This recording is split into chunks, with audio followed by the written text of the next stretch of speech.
How are we doing? It's Killian Freeman here at the local Waterford podcast. It's called Ag Tashtalagus a Kaint Nadesha, meaning travelling and talking in Waterford.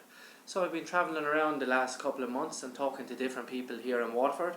You may have known, if you've already tuned in, that the podcast was previously called The Real Waterford Experience, but I changed it now, put in an Irish element, because I will be touching on the Irish language and that kind of thing, hopefully doing a few podcasts in Irish sometime in the future.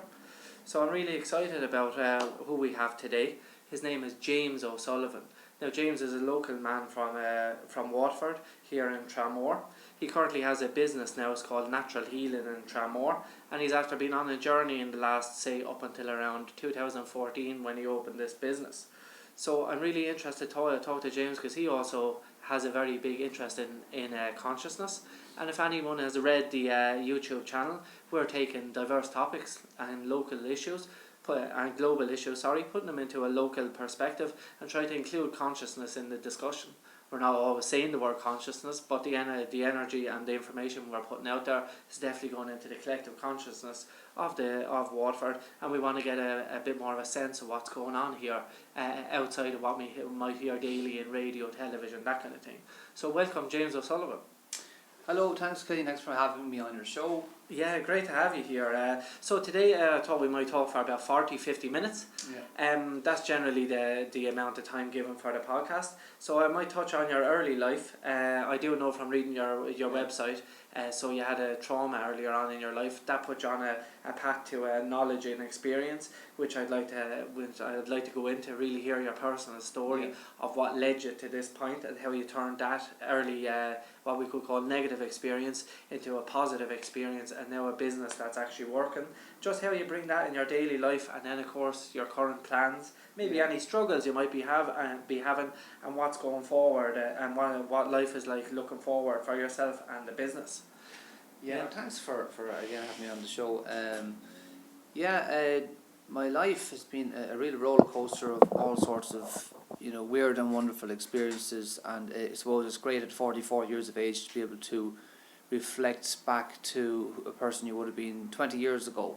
Yeah. Because the trauma you talk about was pretty brutal kidnapping that completely redirected me in my life from a typical 24-year-old who would have been very much narcissistic, I suppose, because kids are at that age, only interested in their own needs and whatever they can get, whether that be having a crack with the lads, pulling girls, going on holidays, working to enjoy yourself. That's pretty much who I was at that age.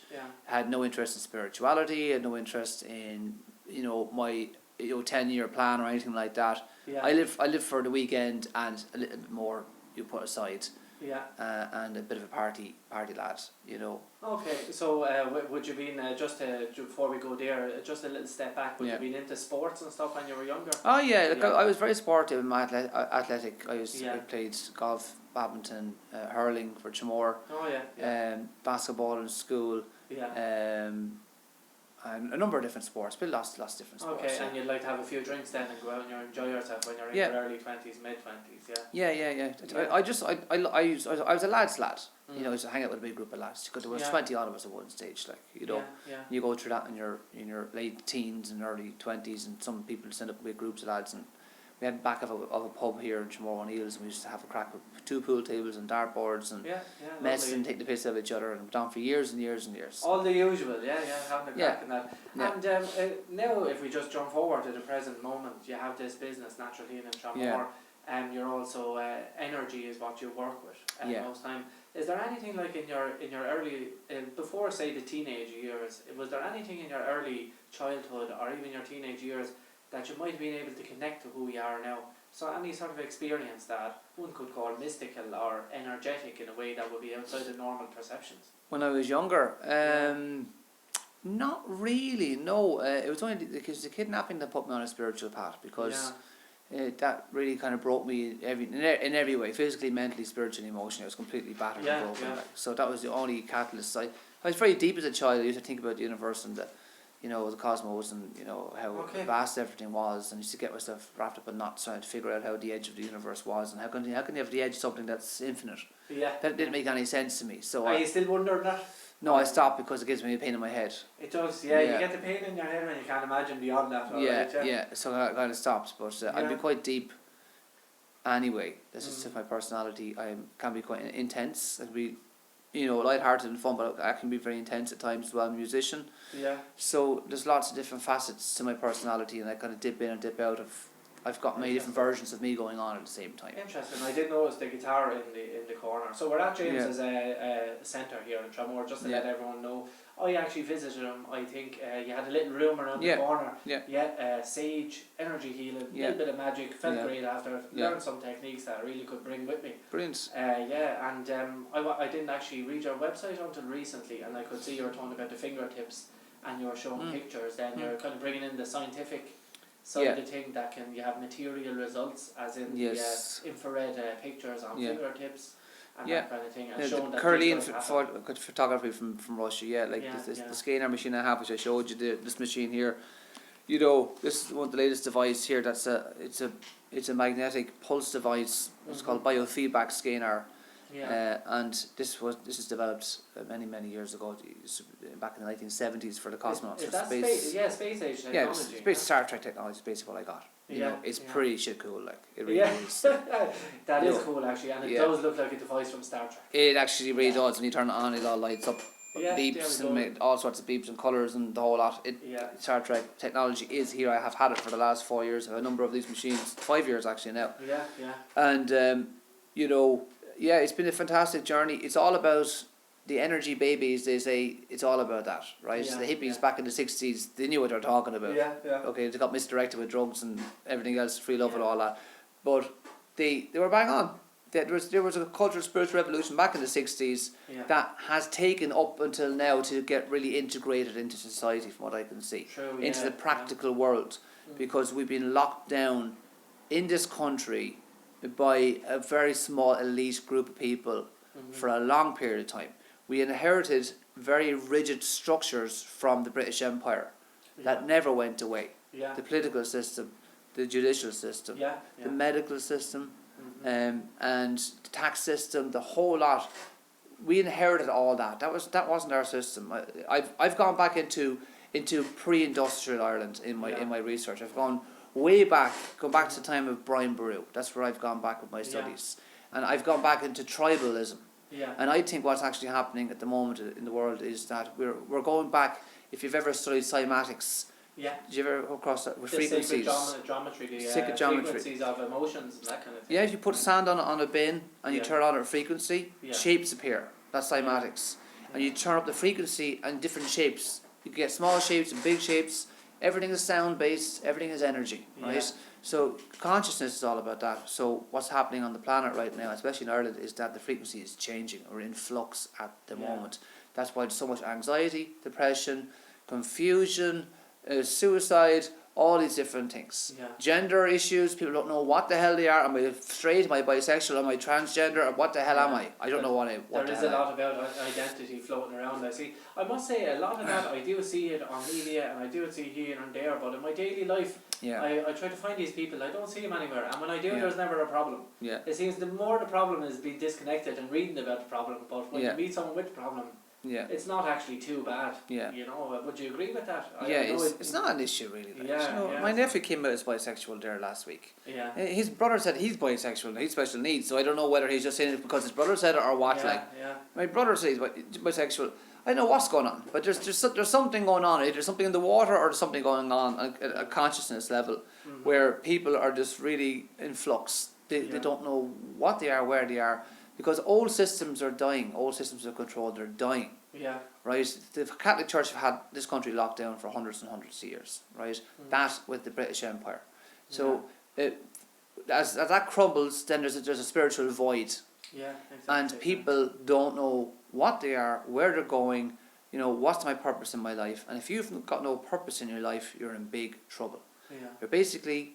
You're like a boat floating on a vast ocean with no rudder, and no paddles, no sail, right?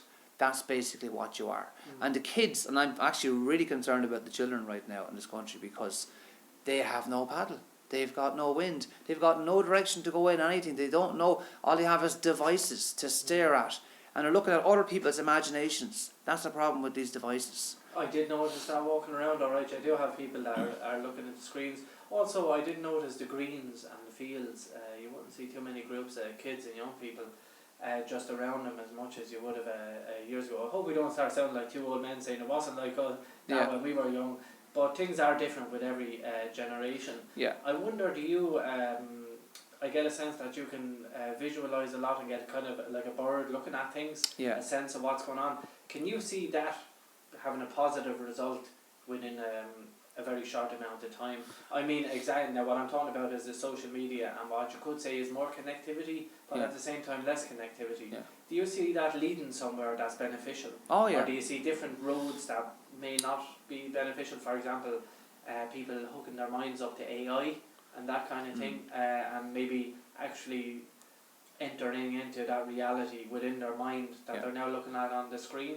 Yeah. And maybe that having a negative effect, but also a positive effect. Can you see two roads there? I can see the many facets of what you're talking about happening, like tentacles of an octopus going off in different directions, and it's going to be up to people's choice of what they really want. Yeah.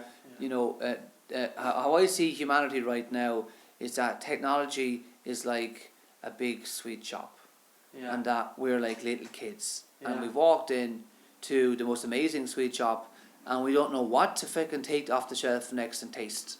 We don't. It's like Willy Wonka's chocolate factory. Yeah. That's what's going on, and humanity has come on so fast. All this technology in the last 20 years that me and you, in our generation, we knew what it was like before the technology. When you played in the fields and you went around with your hurley, you were shooting each other and went picking blackberries, and you had the seasons and you're connected with the seasons, right? Yeah. That's a big part of what I do here. I actually talk about the seasons, right? The 4 seasons. The seasons, not only the seasons as in outside in the weather, but the seasons in ourselves. And each season has an effect on the consciousness of ourselves. Yeah. And if you understand the natural flow of the seasons within ourselves, then you can be happy and content in yourself, because you know, whatever is happening in my life right now, that's okay. And if it's difficult right now, that's okay, because I know it's just a season, and that too will pass. But the children today, there's just one big season. That's the biggest problem that they have. So they're in constant anxiety because they don't know what's going to happen next. They don't know. And do you think that there's also an issue there with people not having enough time to... I'm talking about parents as well. Like, are people having less and less time to actually make that connection? Well, there's a big problem now. Like when I was small, my father worked, and mother worked part-time. My mother was a baker, my father had a TV shop. Okay? Yeah. There was enough money to pay all the bills, pay the mortgage, pay the electric, car, the whole lot, right? Now 2 people have to work to pay for 2 cars, 1 mortgage, right? All of the mod cons, the whole lot. Childcare, the whole lot. Now we live in Waterford, it's not too bad for travelling, but if you live in Dublin or Cork, Limerick or Galway, in the big cities, if you have to commute, when are you going to see your kids? Who's rearing your kids? So you have 2 very tired people at the end of the day, kind of, so you can... And do it you doesn't think make any that sense. The technology in a way is fulfilling a role? Technology is good or bad depending on who's in control of technology. The problem at the moment is that the world's wealth has been siphoned off by global elites, and has been. We were talking before when we started recording about how corporations have become sociopathic. Basically, they've taken all the wealth out of communities, and they're using them for their own profit for a small group of people. Now, you were talking earlier, you were describing corporations as a small business enterprise initially. Yeah. So it was a monarchy would set up a corporation to do a job for a specific time period, and then they would dissolve that because they knew when a small amount of people got together and started gaining control, and was it just that they were creating something physically, or they were creating so much wealth that it would get out of control?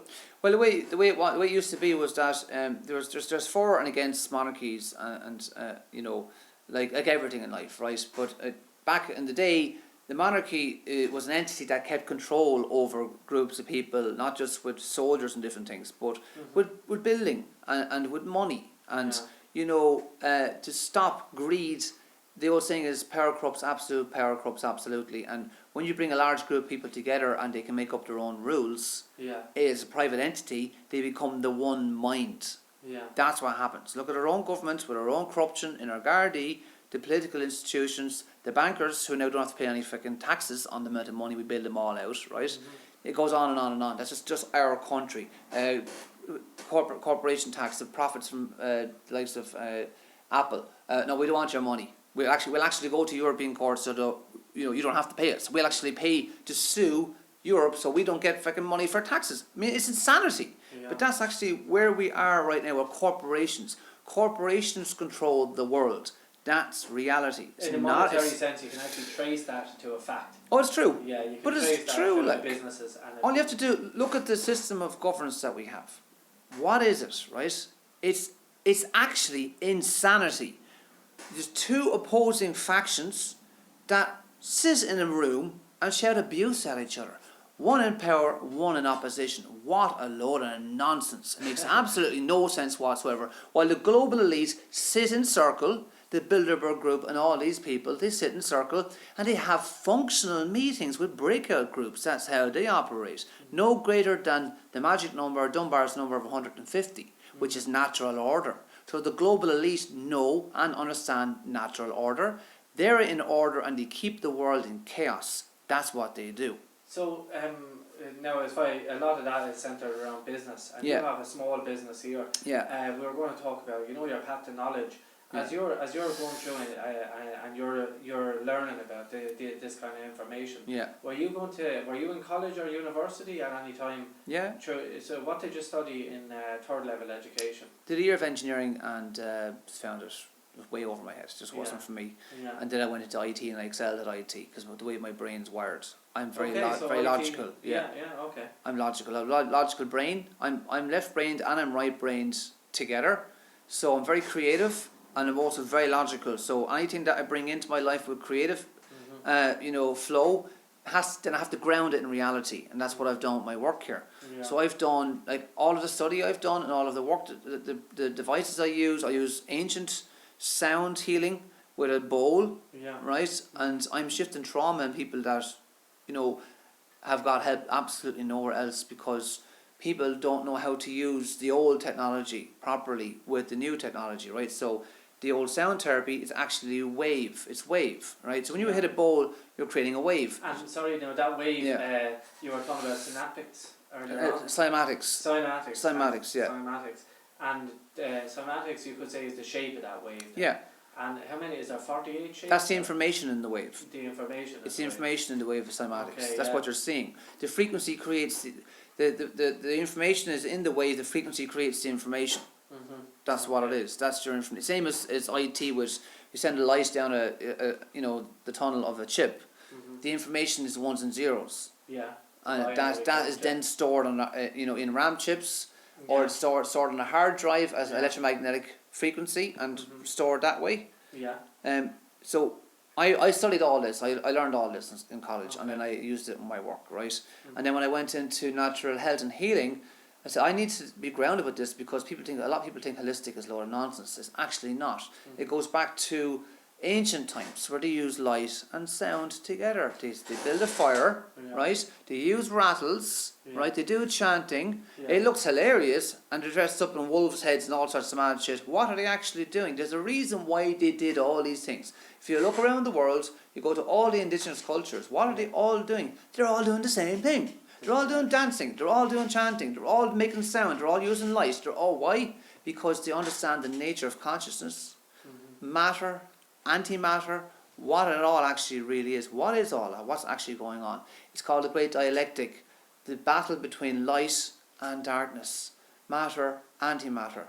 And that will fall into within our reality as well. Yeah. You can express that. So that's in yin and yang. Yin and yang. That's the two polar opposites must be present to exist, and they need each other to exist. To exist, yeah. And when you're doing healings or when you're gaining knowledge and that, you're constantly connecting. So your brain is the creative, the logical.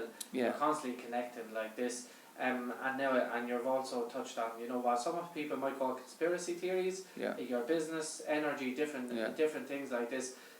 Is it in your daily life? Is that all within you, and that knowledge, how you're arranging that in your head when you're healing people, or how you've healed yourself? Is that what you're using as a kind of funnel to create these experiences for people? Yeah, I mean, it's you know, I'm very practical. Like, so everything I do is documented, and I'm results driven. Yeah. Simple as that. So I use a scientific method myself here. Okay. And to you to got get that in results. third level education. No, So- I created it myself. Okay. Yeah. You know, I mean, because I went to college and I studied IT and I did all that, and I worked in some very big companies at a very high level. I actually worked with the source code. I used to go in and I used to fix the broken source code for massive mainframe computers at my desk. That's what I used So to do. computer, high maintenance computer program, and working with the binary code and algorithms. Not quite binary, but only 2 steps above that. Okay. Yeah. Right, yeah. You know, so yeah, I was working with the source code that ran big mainframe computers. I had a lot of responsibility, and you know, I took an awful lot of that learning experience with me into the holistic world. Yeah. And I'm using now this Star Trek technology, which is electromagnetic pulse. It's light and it's sound together. Yeah. And the bowl, I use the Himalayan bowl I have over there. You know, that's actually 500 hertz, which resonates at the frequency of your solar plexus. Okay, and that's one of the chakra. It's your central sun. It's the middle of your body. It's the color yellow. It's the central sun. So it's Ayurvedic understanding is these energy wheels, the chakras. They exist in us as part of the logos. So they say we have 7 main planets in our solar system, so as above, so below. Then we have 7 basically planetary bodies within us, vortexes of energy that store information. They'd be called the chakras. Yeah, they store information, so that's what they do. Yeah. And when someone has a bad experience, they actually create through their senses an electromagnetic wave. Yeah. And that wave gets stuck in your chakras, and then it's assimilated into your body's energy field, which then goes into your tissue. Yeah. At a higher level, it actually funnels down into your system, and is stored in the tissue and the water of your body. And ancient cultures believe that your story of your life is recorded in your water. Okay, so you have something that goes from energy to frequency to a wave to a biology within yourself. Yeah. So it's going through the 3 sciences. Yeah. And then it becomes part of you. It actually becomes part of your identity then. Oh, it does, yeah. Because you feel it. Yeah. So when someone says something to you, if you've had a lot of trauma, I've had a lot of trauma in my past, and I'm only coming to the end of clearing trauma from 20 years ago at the moment, right? Come back to the way I was 20 years ago. I'm actually getting flashbacks to the way I used to be 20 years ago now, in the last couple of months. Big changes for me. I'm delighted. It's like I feel like I'm a completely different person. Yeah. Because I've been carrying this heavy weight with me for 20 years, like a big bag of rocks on my back, pretty much. And that trauma is heavy. It's a dense energy. It makes you feel heavy. Makes you feel like you can't achieve, like you can't, express yourself the way you want to in around certain people. It holds you back, holds you back, holds you back. I've been like that for a very long time. I've been fighting against that for a very long time. Yeah. And anyone that's carrying trauma understands this, knows this. That's what's going on. It's in dark energy. It's a heavy energy. Does it protect itself?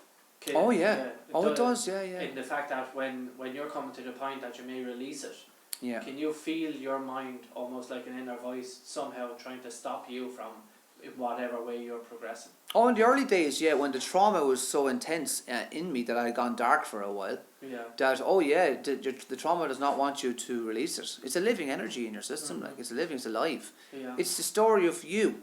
So if your story is positive and good, then you're going to be this vibrant person that you're going to attract everyone to you. But if you've been through some really bad traumas, you actually repel people away from you. Yeah. And I went through a period in my life, that's exactly what I did do after I suffered bad trauma. Did you find yourself before you were approaching the trauma, so you were kind of living in a way that you were living within that trauma? Yeah. Would you did you do anything or create actions or have people around you that were similar? And then you were actually maybe doing bad things, or were you too much of a nice person for that, and you just kind of hid it away? I could have ended up being a criminal. I could have ended up killing people, Yeah. Oh, very easily. I could have gone down that road. Yeah. I had fantasies about killing people. Yeah. Because if you go through, it's like you lie down a dog, you get fleas. If you've been very badly traumatized by bad people, that has a massive impact on you, your consciousness, how you feel, how you think, how you behave. Yeah. You can go dark. You know, I didn't actually go that dark, thank God. Yeah. But I can see how a good person can go bad and stay bad and get worse. And it depends on the environment. The environment is very important. So you have your internal environment and your external environment. And those two need to be in balance. So like an awful lot of people try to get rehabilitated and they're great and they go off to Asheria, go here, they go there and they get help for whatever, a month, 2 months. They are put back into the environment where they're taken out of and they go straight back into it. Yeah. It's approaching the issue rather than the root. You have to pull the trauma out of the individual, right? And they have to want to do it. Yeah. But you also have to change the environment if you really want someone to heal. Yeah. Those two things have to go. They have to change. Well, I can see that around at different levels. Yeah. You know, and also when people are close to you, you can't disconnect from, you know, what you grew up with. Maybe it's family, maybe it's friends, community, and it's only natural. Maybe through circumstances you have no choice but to go back into that.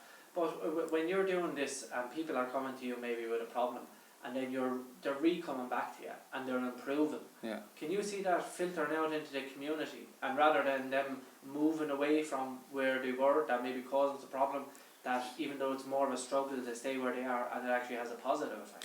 It takes an exceptionally strong character to be able to clear out old traumas, old behavioural patterns, go back into an environment that's toxic and still be okay. That's an exceptional person, and that's a person I applaud. I really do. I had to move away to Wicklow and I had to reprogram my brain for 2 years. So where did you go, sorry? To Wicklow. I lived in Wicklow in Auckland for 2 years. Auckland. What's Auckland? Auckland is a town, a village, County Wicklow, on the East Wicklow. Sounds a bit mythical, Auckland. Auckland, it's always an ancient place. So the ancient people, like So really. it's in the mountains? Yeah, I was living in the mountains for 2 years. It's a beautiful place, yeah. Yeah, and I did on your website you mentioned that in the Wicklow Mountains you had an epiphany, whereas the four elements. Four elements, yeah. Were connected to emotional, spiritual, Physical, mental, and physical health. Yeah. And you show that in your website. Yeah. And then you describe very clearly the technique you use, Yeah. the holistic, the energy, the golden ratio. Now that's a copyrighted method. Yeah. Is that yours? That's mine, yeah. You copyrighted a way of energy healing. Yeah. Could you tell us what the golden ratio is? Well, the golden ratio is sacred geometry. Basically, ancient painters like Michelangelo would understand what that is, right? Yeah. So 1.618 is the golden ratio. So it's the distance between the top of your baby finger to the crease. Then from the top of the baby finger then to the end of the finger. That's 1.618. Then the top of the finger then to the end of the palm, 1.618. And up your arm, to your elbow, to your shoulder. Yeah. Right? It's about symmetry in the body, and when you see it in beauty in different things. A beautiful person has perfect symmetry and split on both sides, and the sacred geometry is actually in that person. Yeah. That's what people are attracted to with beauty, is the symmetry. Okay. And that ratio. And it's in flowers. You see it in sunflowers, a spiral. You see it in the spiral. Spiral is that the shapes. Fibonacci Sequence. Say 1. Yeah, that's when you add the numbers up. One is 2, 1 and 2 is 3, and so on and so on. You get a spiral. 1.618 is actually the reverse of that. Yeah. When you add the numbers go in reverse, you get it breaks it down to 1.618 and goes down to that number 1.618. That's the golden ratio. Okay. So our bodies are the golden ratio. Your head, your heart, and your groin is the golden 1.618 as well. Yeah. And your eyes and your head, it's all in your body as well. So when I do energy healing on people, the three main areas I work on are the head, the heart, and the groin. I thought it was the feet. The feet as well, yeah, but okay, it's all connected, yeah. Yeah, okay. And I do remember when we done the energy healing, you done a visualization technique, and I could actually feel everything going down to my body, and almost like there was roots coming from my feet, and then releasing that energy into the ground. Yeah. Just for energy techniques, actually, if anyone was to come out here, just if they were interested in energy techniques, do you give classes, or do you give like an information session or anything like that? Not yet, because it's just been focusing on my therapies at the moment. I will get around to that. I'm actually teacher level now of Rahani energy healing, which is celestial energy healing, it's very nice. It's a very soft but strong energy that I use with energy healing. So I'm at teacher level since last year, and I will eventually get around to teach that. It's just and when you're learning these techniques, so did all this happen in the Wicklow Mountains, or were you like travelling around Ireland or the world? to learn all this information, or were you just in It took me years. Like it took me 10 years to. And did you visit any sacred places? Oh yeah, I've been all over the country. I've been to Ishnock, I've been to Tara loads of times. Yeah. Ishnock with my partner Audrey. After a festival, after we got engaged, we went to Ishnock actually. That was very nice. You had the cat stone there. Yeah. I've been to loads of stone circles all over Ireland. The stone circles they're an energy grid. No, that's what they are. Yeah, that's my understanding of what they are. Since Google Maps has come out, I was watching a tutorial recently that there's millions of stone circles just everywhere, but particularly the ones we have here. Yeah. Especially there's one in Antrim, one in Donegal, a very, very exceptional stone circle. The ones there's also ones in Africa from a civilization that isn't around anymore. Yes. And I was this person in Michael Tellinger's been recording all that stuff. Yeah. Is that a guy? There? Ubuntu. He's the guy that created Ubuntu. Oh yeah. No, it wasn't him. The interview. So, but there was a gentleman that he accidentally, when he was doing some building work, knocked a steel pipe. Yeah. Off the stone circle, and how it resonated. He started to realise there was sound within the stone circles. Yeah. And that you can actually play the stone, a specific stone. Yeah. Have you attended any musical events at these or stone circles, or any shamanic drumming? Oh yeah, I've been to a few. It's like just with friends and different things. Nothing that was like on a advertised or anything like that. Just kind of randomly happened with different people. Like, the earth has its own magnetic field. It's the earth's alive, it's a living being. Like they call it Gaia, Sophia. There's different names on it. So we are part of the earth, as above, so below, as within, so without. What is in the earth is within us. So we have all these energy systems in us. The earth has the same, and so we have all these meridian points in our system, in our body, in our energy field. The earth has the same. Yeah. So the earth is in need of healing right now, rebalancing big time, and that a lot of people are actually doing that. They're going to energy circles and they're chanting and they're playing instruments and different things, and they're using sound to reprogram the earth's energy field. That seems to be what's going on. No, that's very interesting. I was watching a documentary just about crop circles. Yeah. Which again they show the sacred geometry that seems to appear by magic. Yeah. The most amount of crop circles in the world are constantly happening close to Glastonbury, close to Stonehenge. Yeah. And I have heard of people saying that not only are they coming from above, whatever is doing the crop circles, it's also happening from below. In that there's something coming off the earth that's creating these. And when people actually go there, they're having a very nice feeling. All the crops are flattened down, they're still growing. Yeah. And when they start testing the crops, they're finding that they're like superfoods that have increased their nutritious value like 120%. Yeah. So people being laughed at in crop circles because they're eating the food, but actually what they're doing, walking around with no shoes on and eating the food, is actually charging themselves up. Good for them. And that again, that seems to come from the earth as a living being. In some sort of intellectual way that maybe we have a difficulty understanding how that can be, but on an energy level it's happening. But from what I can see, we're walking around with blinkers on.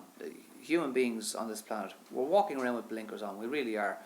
What we are is spiritual beings having a physical experience on this planet, and we have unlimited potential. Right? It's unlimited.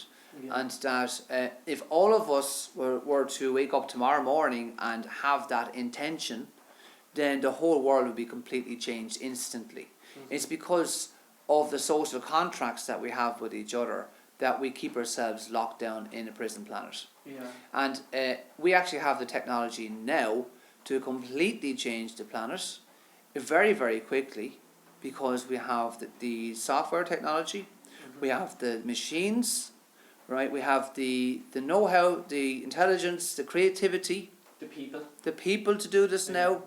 We have the ability to transform the whole planet so fast, and the only reason why it's not happening is because people's attention is being misdirected by fear-based programming through television, radio, educational systems, corporations, authoritarian control mechanisms globally that have us locked down in a fear-based system. That's what's going on. And just on that point, I did read recently that although so you have just the whole planet, I think there's 9 countries not in war Yeah. Actually, within law, there's Yeah. only 9 countries Yeah. or more. I believe, I think Japan, maybe smaller Pacific Island countries, that kind of thing, with just indigenous populations, they're not in war, and you know, there is a war system there. Yeah. It's not a conspiracy theory. Anyone who's been oppressed Yeah. or involved in war knows Yeah. what really circumstances can change. Do you see that maybe the people that would be, we can say, in charge of the war machine, Yeah. or the people that are financing it, that kind of thing, do you see them as using anything different in terms of an intellect that we would be using? Do you see that they have something that we don't have? Yeah, they're better organised. They're better organised. They are not operating through fear. They are operating through personal awareness of what reality really is. And what reality really is that we are all co-creators of the universe. Simple as that. So if the world's majority turn around tomorrow morning and starts to connect with themselves on a heart-based way, rather than a fear-based, head-based, egotistical way, which is what's going on right now and has been going on for a long time, then basically the binds of power that are in position now would dissolve. They'd be gone. Because people's energy would be redirected into other things. Instead of going, well, I'm working 40 hours a week for some sort of soulless corporation who lives 5,000 miles away, the head of the corporation, on $1.5 million a year that I'll never meet. How about I redirect my energy into growing food locally, setting up farmers markets, building a wellness village, replanting Ireland with indigenous fucking trees that have all healing properties, right? Doing all these things, refocusing my energy in a positive way, using the resources of the planet in an appropriate way, in a reconstructive way, you know, that benefits everyone, purifying the water, all these different things. I mean, if people decided to do that, if they were given the time and space to do that, we would have a vastly different planet very, very quickly. And in a way, I think people are. They're starting to do it. Yeah, just recently we've had a lot of flooding here in Ireland. And you know, we do talk a lot about rainforests, and we do know we need trees, we need them to survive. We do look at huge fires. We do look at what's happening in the Amazon, certain rivers in Peru, that now the oil wells from 50 years ago, all the people that made the money are not around anymore. The businesses are gone, and now the oil that's underground in these pipes is breaking, and now again, 2 generations later, these people can't drink the water. This all having a bad effect. But right here, you know, that's happening there. We can recognise that. It looks like the other person has to do something. But here we've had a lot of flooding and that kind of thing. And maybe if you know, you can see a lot of countryside has been flooded. And basically that's a lot of farmland. And we are a farming country, and that's related to our heritage, our identity, how we broke out of colonial rule. I mean, telling people whose livelihood is that land, that it would be better if they planted trees, especially if they're your neighbour. You can understand how that's difficult. Now at the same time, you know, a lot of you know, people do sell their land back for forestry, that kind of thing. And just recently then we have the initiative from the state that we're going to be creating recreational forests. Which is coming back to an older heritage we had before. It's going to come. It's absolutely going to happen. It's going to come. What I can see happening is I can see a huge swathe of small villages being built all over the country, because going back to cymatics again, that's a natural order thing to do. When a virus gets too big, as in when the consciousness of a large group of people becomes too corrupted, it's going to implode on itself through its own greed at some stage. And we're seeing it. It's happening. We've already had the big shakedown in 2008. There's another one coming. Have no doubt. It's coming, and we're going to have to reorganise ourselves in a more natural way, and as in what happened when the Pilgrims had to leave Europe because of the corruption in Europe and the corruption within the political and the religious institutions, and they had to leave and go to America. The same thing is going to happen on a global scale now, but we don't have a new America to find. So we're just going to have to reinvent ourselves as humans. Find ourselves. And it is, you know, there's an interesting website, Earthship, a person that's creating, he goes around the world, American or Canadian guy, so he's building houses out of recycled materials. Yes, great idea. And you know, you're talking about creating mud huts, essentially. But they're brilliant insulators, like. They've been testing them now in England, and actually the value of them has gone up to more than the houses, because they actually create energy, they create heat. Yeah. It's a living organism, and exactly, you know, going back to the old ways actually sustains us within our modern life, and you can see how the gaps are being bridged. I mean, you know, right, it's not mud huts within hardship. I mean, you plaster the inside of these walls. You make it nice. You have to live in a hovel, like you can make it very, very nice. But if we have these things now with all the mod cons and we have the technology, I mean, someone, if you picture the next generation of child on their tablet or their holographic technology in a home that is actually living and breathing, I mean, that's a very quick turnaround within the Industrial Revolution to almost ending ourselves. Because we do have the increase in the use of resources, population, and you know, the nuclear threat. You have different things like this, looking like we're going towards a cliff that we're going to fall off. But it also looks like that wave is receding back very quickly as well. And then we come into the problems of, let's see, like legislation, as in they can do it in the UK. I'm not sure if they can do it here. They definitely can't do it in America. You know, because of lobby groups to do with building and that kind of thing. So it's, you know, there's different timelines. There's different things happening. Some good, some bad, depending on your perspective. But I mean, we're here to save ourselves. We're not here to end ourselves. Well, it's just there is a massive flux going on at the moment. You know, there is huge disparity going on between, you know, young people now, our generation. I'm in my 40s, and people in their early 20s. You know, they don't know what to do. They don't know what to do. They have loads of great ideas, and they spent years researching on the internet, like I did before I set up this business. Loads of ideas, but what is needed now is a container for those ideas. That's actually what's needed. And isn't that here in our local lives? Like, you have the local enterprise office, you have like investment in small to medium businesses in Ireland is actually skyrocketed. The economy, it's I don't really like using that word too much, but you know, the systems are driving towards entrepreneurship. They're saying but they're not connected properly. If you were to want to build a new organisation that's actually functional on a national level, you need to put a currency in there, and you need to put a trading system in there, and you need to put a community system in there. You put something in there that binds everything together. Now, so basically, Facebook itself is not really that functional, right? From an IT perspective, it's pretty shit, right? Because you can't find what you're looking for on Facebook unless you're connected to somebody who knows them. If I want to go and find, you know, something really quickly on Facebook that's in County Louth, I'm going to find it very hard to find it. The search engine itself makes it's not good. It's not good. We need a system where you can go click and find what you want, like on a map, and go, I'm looking for a particular thing in Wexford, Donegal, whatever. Bang, bang, bang, and be able to connect with that person through social media. Bang, bang, bang. And then to be able to trade with them with a cryptocurrency or something like that, and build relationships.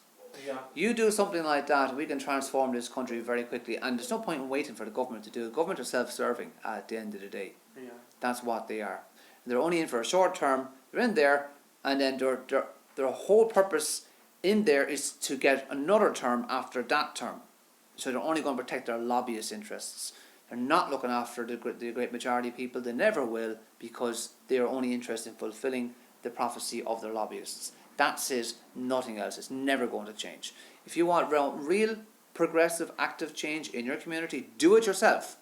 Build the systems yourself. We have it all there. Everything is there. It just needs to be reintegrated. That's it. Yeah, you're coming back again. Actually, a person who visited you, the last person I interviewed, Craig McCarthy, pro boxer. Good friend of mine. Yeah, he did mention inner work. And now that's another thing I wanted to touch on, because you have your trauma yourself. And now you're a healer. You're after going from one to the other, opposite ends of the spectrum. Also, I noticed when someone posts a video to do with your site, the last one I looked at was 4,500 views or something. So obviously there is a void there that's being filled, and people are listening. Do you find that people are coming into you with a problem? They're finding the solution. You're actually healing people physically in ways that, let's say, material science, you have the information, you're taking a note of everything, wouldn't have traditionally been able to do. You know, you have the old part, the person going to to the healer, like you might imagine someone in a hut or living in the Yeah, forest, yeah, and they do that and no one really knows how they do it. yeah. But you have the stats, you have the copyrighted technology, that kind of thing. Yeah. Now when people are coming to you, they have the problem, then they have the solution. Are you going from trauma to a healed person? Then suddenly a person can thrive and they can actually learn these techniques and they can do it themselves. Of course, that's the whole idea. Yeah. It's a reciprocal system that I operate here.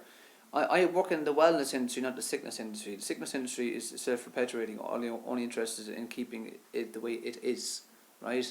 Which is the current health system is a sickness industry. It's not. The wellness industry is about creating wellness in people physically, mentally, spiritually, and emotionally, and then allowing people to create a space in themselves to be able to heal themselves. Yeah. And healing is just about balance at the end of the day. That's all. Use the word heal. It's balance. Your body's always looking for homeostasis. That's what's called in medicine. Homeostasis, balance. The problem with the Western world and science is now the new religion. That's the problem. The doctors, they're the new shamans. That's who they are. And the problem with that is that because they've left out the life force energy and the spirit aspect, they're missing half of the pieces of the puzzle. And in the East, they're more focused on the life force energy, the chi and all that sort of stuff. But when you bring the two of them together, the Western science and the Eastern medicine and science, then you have a complete system.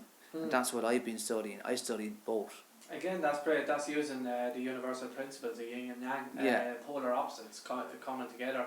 I suppose in a way they are happening in different ways. Yeah. And what you seem to be talking about is more of a coordinated effort and a conscious intention for this to understand this as you're doing your inner work, that this is what's happening, this is what needs to happen. I do know of centres around here just in Waterford that do talk about that kind of thing. There's actually one called East West. Are you familiar, through your teachings, were you familiar with the old Celtic ways and then the Ayurvedic ways? Yeah. The connections through them? The story says that they actually came from Ireland, that the ancient Druids taught the Ayurvedic medicine to the Indians that were the indigenous people that were there. And we're talking about a history here before the written word. Oh yeah, going back thousands of years. You're going into, they're known as the people of the trees that came from the forests on the islands. And the term Druid itself, doesn't that mean magic? Yeah. Right. Druid, the Druid end, yeah. And but I did hear another piece of information that magic originated in Mesopotamia. Yeah. But maybe the Druids went there first. I think we had another name. I do know the old Irish. When you hear that language, it sounds closer to Sumerian. It's very similar. Yeah. The Old Irish is very similar to Sanskrit. Sanskrit, that's right. It's the same language group. Yeah. Well, isn't it? Yeah. And the idea that possibly there was even before these languages, there was a parental language before Old Irish, before Sumerian. You're going back since before the last ice age, and that covered a larger part of Earth than say European languages will cover now. You might have actually had a global system that was a little bit more in tune. Well, if you look at the pyramids and you look at all of the ley lines around the world, and where all the cathedrals are built on the ley lines, and the pyramids where they're built, they're all on an energy grid system, which is the central nervous system of the planet. Yeah. Basically, the meridians, central nervous system of the planet, energy grids, and these are all tied into feeding the energy of the earth, and that they're healing devices. The pyramids are actually healing devices, sound chambers in the pyramids. Yeah. They're not. They weren't built for housing pharaohs and. The tombs are actually outside the pyramids. They're outside. Around the valley. Yeah, valley of the kings, right? Yeah. The pyramids, they're designed. There's irrigation around those pyramids. Yeah. And there's sound chambers for healing. And I'm pretty sure that Newgrange was a sound chamber for healing as well. And you probably were put in there different times of the year to get the benefit of. That's true. Of the sun. The sun they probably did some sort of sound therapy in there, and when the light came in, then they used the light and the sound together for creation. Because light and sound together is creation. That's creation. When you have a consciousness of a people, or at least a group of people within a certain space, the effects they can have, like you have in this room, is actually what you could call magical or beyond the material realm. Yeah. You're talking about something changing the physical matter, which is the trauma inside the person. And perhaps when there is no trauma or very little trauma, and you have a group of people that is, whether it be Druids or whatever, when they understand the nature of reality in a certain way, the experiences they can have in actually moving up levels from trauma to maybe what you could call higher frequencies. The experiences they can have, you can understand with how our myth and legends maybe were born. Yeah. And you're talking about, so just on that note, when you're going through trauma and you're healing yourself and you're healing other people, are your perceptions changing? Oh yeah. My senses were shut down, like. Yeah. I couldn't feel emotion for years. I could see a horrific thing on telly and I would just be completely numb. Yeah. Numb. Because you're so overloaded with your own trauma that you can't feel anything. Yeah. So when people say something like, oh, why can't you just get over your depression? That's a huge insult to someone who's been very badly traumatized. Yeah. Because you can't just get over it, because it's a heavy energy that stops you from having normal sensory feelings. It takes a huge amount of work if you've suffered very, very bad, deep trauma, bad shock, to overcome that. Concerted effort over many, many years in most cases. So it's very insulting. Yeah, and just as well, so the native way, the Native American way of looking at certain things like trauma, schizophrenia, when a person hears them voices, they actually revere a person who is showing these signs of mental illness because they are connected with what they call spirit, the ether, what we can't see, but we know that's all around. Have you experienced certain what you could call parts of depression that you could see how a person could go down the road and maybe have an episode and not come back out of it? But have you been able to utilize it? I'm talking about maybe getting messages, hearing voices, this kind of thing, seeing things. So energetically, maybe as a healing is going on, you're seeing colours, you're actually seeing the trauma in a person. I'd see colours and see shapes and different things, when I do energy healing on people. Do you see the sacred geometry when it clears itself? Can you actually see the frequencies themselves? Not quite, but I'd see faces, different things, and I'd see kind of symbolism, different things coming through. Okay, yeah. I see colours sometimes as well. Depending, like, Okay. Yeah. So just you're connected. You're going into trance basically when you do energy healing. When you get to a certain level of ability, and you're literally going into a trance state. So your brainwaves slow down. So you're accessing higher realms of consciousness when you do it. That's when you're really after getting someplace. When you're basically your breathing slows down. You're just very still.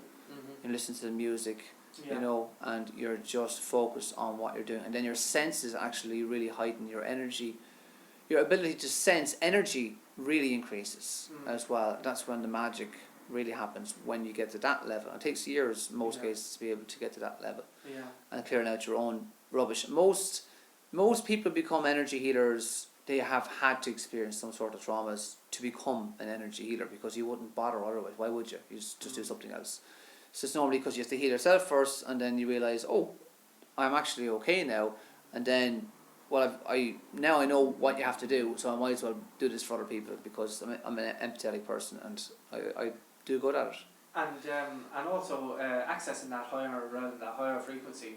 Having a perception outside of what you could call the collective perceptions or collective consciousness of people. So the five senses: smell, touch, hear and seeing. If you're actually increasing those levels and you're creating a heightened senses, that must be an enjoyable experience, not only to heal the trauma, but then to have, in a sense, this gift, and that's something you want to actually redo again and again. The best thing to do that is to actually produce it in someone else. Now, what happens when everything is okay with the world and everyone is healed? Won't you be out of a job? I will. What are you going to do? Is that why the guitar is there? That's why you're just going to play music, man. just chill out, like, simple as that. Yeah, great stuff. On that positive note, I think we leave it, James. I just wish you all the best with this business, and it's been really great talking to you. Thanks. It's going from strength to strength. It's Natural Healing Tramore. Check it out on Facebook, website naturalhealingtramore.com, Tramore Wellness Centre as well on Facebook. And I actually want to get away from Facebook, and I'm waiting for someone to build a new Facebook, because it's going to be community driven. Schmeesbook. It's just going to be something very different, and people were not going to be expecting it, and I can't wait for it to come online. It'll just pop up one day, and people just go, oh, that resonates with me, I'm going with that. And Facebook will be bye bye, Just like what happens with all the other social media, like with the music came online first, and you had your Bebos and all these different things. They had their day, and next thing all of a sudden overnight they're gone. Yeah. And I want, because Facebook has actually turned the world into a collective narcissism. It really has. People taking pictures of their dinner and sticking it up, like, me can't get a grip, like. Seriously, like, who wants to take a picture of their dinner? Dinners, Like, do you know what I mean? Like, yeah, it's great, eat the thing. Okay, they want to see photographs of it, like, you know. So, what's people going around this selfie thing? It's become a mental fucking illness now. It's crazy. So it's just people need to get grounded again. It's hard to fake a smile, I must say, and Yeah. you know, people are becoming amateur models. Yeah, and, they are. Yeah. Yeah, and you know, this thing that is going to replace Facebook. Maybe you have something up your sleeve, or you know someone that does. What do we have about 5 years of this new thing before it turns into that? I have its inside information on that. Okay, right. I can't say anything at this moment in time. You can't, or you'd be like taken out. Possibly. Yeah. I don't know. All I know is that I have a pretty strong sense of how it's going to come about. All I'm going to say is it's going to be community driven. And it's going to be driven by the principles of organisation of communities, to direct democracy principles. And that it'll be down to individuals in each area to decide what those principles are and how it's organised. Because if it's not done that way, what'll happen is the narcissistic people in the communities will take charge, and they become more political, and the people with the greatest egos and the biggest voice are the ones who will take charge. That can never happen ever again. Simple as that. Okay, so we've completely just wiped out that positive note we finished on. That's very positive. Community driven websites, love it. Yeah, true, and I look forward to that, and I hope it has a catchy name as well. Yeah. Alright, James. Alright, thank you very much, guys. Yeah. Yeah.